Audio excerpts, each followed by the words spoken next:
Hey guys, what's going on? Welcome back to the channel. I'm excited to have you here today. So today, I'm going to tell you the book that changed my life. And the reason why I say this, I get this question asked a lot.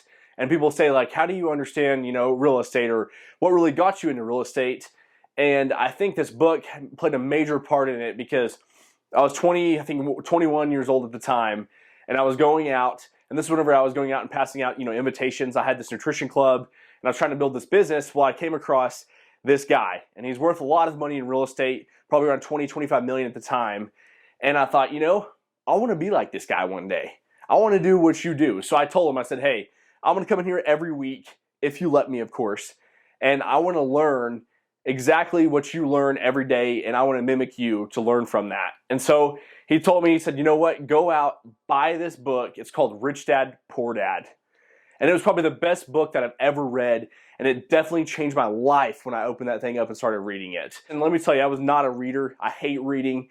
It was a big challenge for me to get into reading, because all I really like to do is watch YouTube videos, or kind of like listen to a personal development, like an Audible series, if they had a good voice and I was actually into it.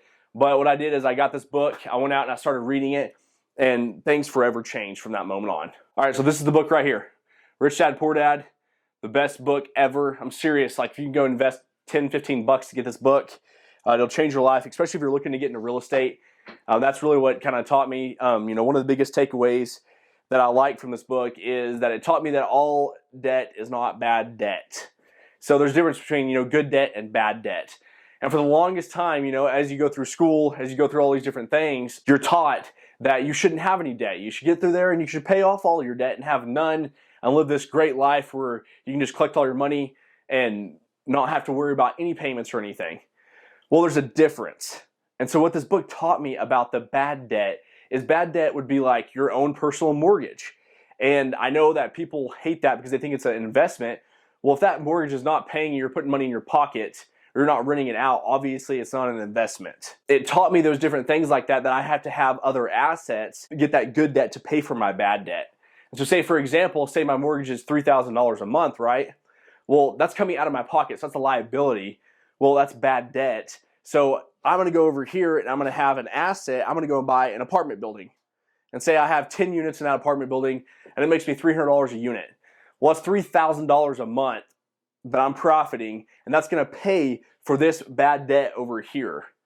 And so I think that was one of the biggest takeaways that I learned from this Rich Dad, Poor Dad book, is that you need to go out and use good debt from the banks to buy assets to pay for that bad debt and those liabilities. And then if you can develop more good debt, right, and say I go out and buy another apartment building, well, my house is covered now. Well, now I say I buy another 10 unit exactly the same. That's another $3,000 a month. So now I just covered, say, all my living expenses every month.